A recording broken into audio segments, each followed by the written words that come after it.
Assalamualaikum warahmatullahi wabarakatuh. Ketemu lagi dengan saya Herman Jambek. Kali ini saya akan bahas tentang keagamaan yang maha kuasa. Keagamaan yang maha kuasa. Tapi sebelumnya, seperti biasa, yuk mari kita ngopi. Ngobrol perihal iman, ngobrol perihal Islam.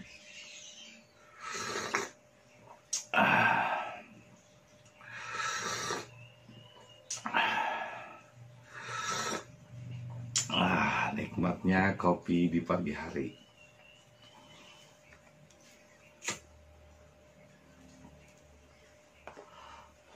Kenapa kali ini saya akan memberi judul Keagamaan yang Maha Kuasa?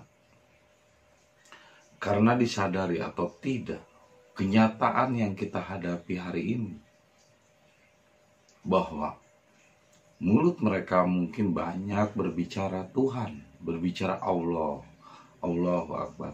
Tapi kenyataannya yang dipahami, yang dijunjung tinggi dalam kehidupannya sehari-hari adalah agama, bukan Tuhannya itu sendiri, bukan akhlaknya sendiri. Jadi yang mereka pandang bukan akhlak, tapi agama. Jadi agama menjadi sesuatu yang lebih tinggi dari apapun. Padahal Islam itu artinya berserah diri. Dan yang diserahkan kepada Allah itu jiwa, bukan agama. Sehingga posisi agama di zaman sekarang bahkan mungkin melebihi daripada Islam itu sendiri. Agama itu menjadi sesuatu yang sangat disimpan, sesuatu yang sangat tinggi. Disimpan menjadi sesuatu yang paling atas, di atas segalanya. Agama itu seolah menjadi Tuhan bagi orang-orang di zaman sekarang. Jadi orang yang tidak beragama kesannya tidak bertuhan. Tapi orang yang beragama adalah orang yang bertuhan. Itu artinya berarti kan agama telah menjadi Tuhan di zaman sekarang. Sehingga wajar jika saya mengatakan sekarang mungkin Pancasila itu bukan lagi ketuhanan yang Maha Esa, tapi menjadi keagamaan yang maha kuasa. Nah, buktinya agama yang menguasai, agama yang memberikan fatwa ini dan itu atas benar dan salahnya seseorang. Sehingga orang lain ketika memberi pendapat yang berbeda atau bahkan dia tidak mau beragama, dianggap murtad, dianggap salah. Padahal sejak kapan sih sejarah agama itu lahir? Karena yang jelas agama itu bahasa Sanskerta, bahasa Indonesia yang artinya tidak kacau atau tidak agama kacau.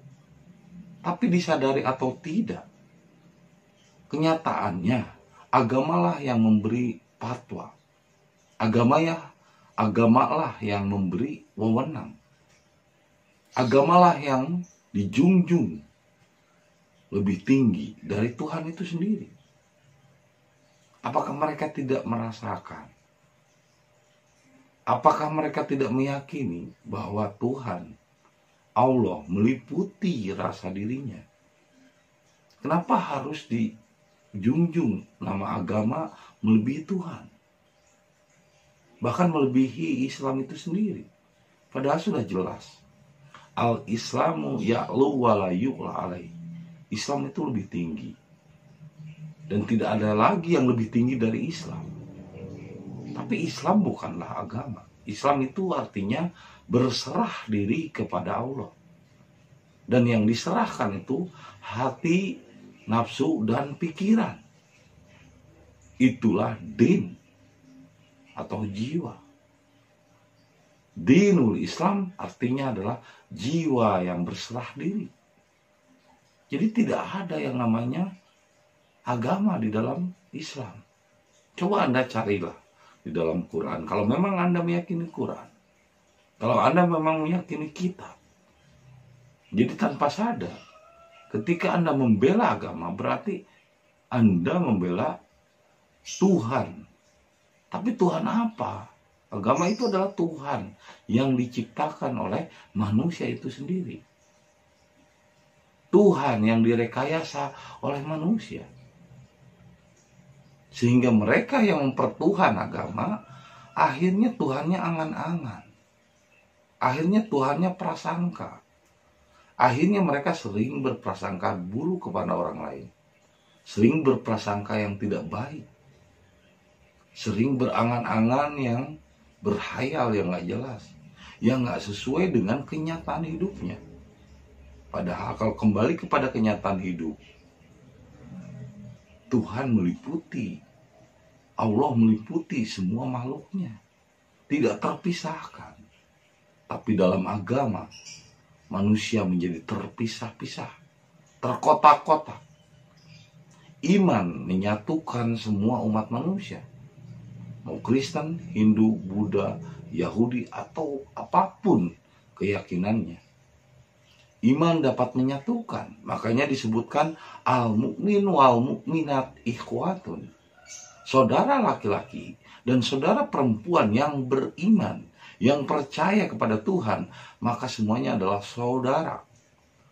Al-mu'min wal-mu'minat di sini bukan berarti Islam. Itu hanya mengatakan yang beriman. Orang Kristen juga beriman kepada Tuhannya. Orang Hindu juga beriman kepada Tuhannya dengan jalannya.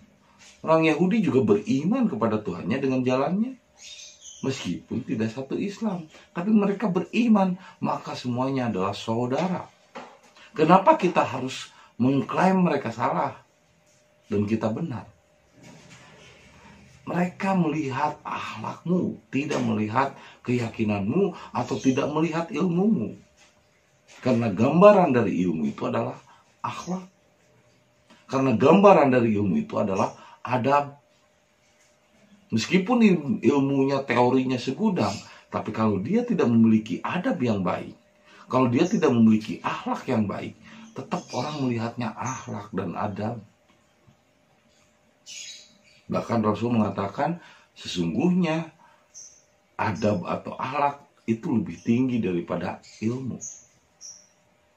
Orang berilmu belum tentu beradab. Tapi orang yang beradab sudah pasti dia memiliki ilmu yang sangat tinggi. Nah, kenapa sekarang agama menjadi sesuatu yang sangat tinggi yang dijunjung? Dan kenyataannya, saya melihat agama telah menjadi Tuhan. Agama telah menjadi sesuatu yang lebih dari segalanya. Apakah mereka tidak ingat bahwa sesungguhnya tidak ada Tuhan selain Allah dan Muhammad utusannya? Dan Nabi Muhammad tidak pernah mengajarkan yang namanya agama. Karena yang dalam bahasa Arab itu adalah din. Dan din tidak tepat diartikan agama. Sehingga jika din diartikan agama, maka agama menjadi sesuatu yang disembah melebihi Tuhan itu sendiri, melebihi Allah itu sendiri, melebihi Islam itu sendiri. Dan kenyataan yang ada hari ini, agama menjadi sesuatu yang lebih tinggi daripada Tuhan itu sendiri. Bahkan saya merasakan agama sekarang telah menjadi Tuhan. Jadi di zaman sekarang itu keagamaan yang maha kuasa, bukan lagi ketuhanan yang maha esa. Jadi agama menjadi Tuhan yang dipertontonkan dan diperjuangkan, juga dibela mati-matian dan dianggap sebagai amandemen paling tinggi dalam kehidupan bermasyarakat. Sehingga tanpa sadar agama telah menjadi Tuhan di Indonesia ini. Padahal Pancasila nomor satunya adalah ketuhanan yang maha esa, bukan keagamaan yang maha kuasa. Lagi-lagi kenyataan kita tidak bisa mengelak bahwa agama menjadi Tuhan, menjadi lebih tinggi dari apapun. Sehingga kemunafikan yang muncul, mulut berkata asyhadu alla ilaha illallah wa asyhadu anna Muhammad Rasulullah, kenyataannya adalah aku bersaksi bahwa tidak ada agama yang paling tinggi kecuali Islam. Sehingga muncullah agamaku paling benar, dan tanpa sadar berarti Tuhan mereka adalah agama. Tuhan orang-orang Islam di zaman sekarang adalah agama. Padahal din yang sesungguhnya bukanlah agama, tapi jiwa. Dinul Islam, jiwa yang berserah diri. Jika jiwa telah dijadikan landasan utama manusia dan jiwanya diserahkan atau Islam, maka tidak ada ego, merasa diri paling benar, merasa agamanya paling benar. Inna dina indallahil Islam, artinya adalah sesungguhnya jiwa yang diterima kembali kepada Allah adalah berserah diri. Sehingga tidak ada yang namanya merendahkan orang lain, karena jiwa satu sama lain adalah sama. Kan nafsin wahidin, bagaikan satu jiwa. Menyakiti orang lain sama dengan menyakiti diri sendiri. Itulah jiwa. Maka terjadilah persatuan Bhinneka Tunggal Ika. Berbeda-beda tapi satu. Itulah jiwa. Tapi dengan agama, bahkan perbedaan kecil saja bisa terjadi permusuhan. Ini yang terjadi pada Nabi Muhammad. Kata Nabi Muhammad, jangan sekali-kali kamu mengkritik orang bodoh, orang jahil, orang jahiliyah. Karena kalau kamu mengkritik mereka, mereka akan memusuhimu seumur hidup. Kritiklah orang-orang yang cerdas dan bijaksana, karena mereka akan menjadikanmu sahabat, bahkan saudara. Nah, kita bersaudara dalam kejiwaan. Saya mengkritik bukan berarti saya benci Anda. Saya ingin mengajak bersama-sama menjadi saudara sejiwa. Bukan untuk memusuhi, tapi untuk merangkul. Karena jiwa dengan jiwa lain saling bersaudara. Tapi agama memisahkan, dan agama menjadi benteng, dan agama menjadi Tuhan yang lebih mulia daripada Allah dan utusannya itu sendiri. Kenyataannya orang bersahadat asyhadu alla ilaha illallah, tapi kenyataannya agama melebihi daripada Allah dan Muhammad. Itulah kenyataan yang terjadi saat ini. Keagamaan yang maha kuasa, keagamaan yang maha esa. Agama telah menjadi Tuhan dan berhala di bangsa Indonesia ini. Maka mari kita berjuang. Berserah diri itu berserah ke dalam. Tapi untuk keluar, kita harus berjuang melawan agama. Karena agama itu telah menjadi Tuhan dan berhala di negara ini. Agama telah menjadi perpecahan. Agama telah menjadi fitnah. Agama telah menjadi sesuatu yang satu sama lain akhirnya menuduh, menyalahkan, dan terjadinya peperangan, dan terjadinya kekacauan, dan terjadinya saling menuduh, dan terjadinya prasangka, dan terjadinya angan-angan. Ini terjadi satu sebabnya adalah agama. Karena agama telah menjadi Tuhan melebihi Allah dan Muhammad. Ya, itu saja yang bisa saya sampaikan malam ini. Semoga menjadi inspirasi bagi kita semua. Terima kasih atas kesediaannya menonton video saya. Dan saksikan video-video berikutnya. Jangan lupa kopi ketika otak perlu inspirasi.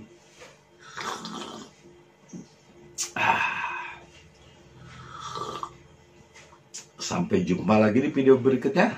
Assalamualaikum warahmatullahi wabarakatuh.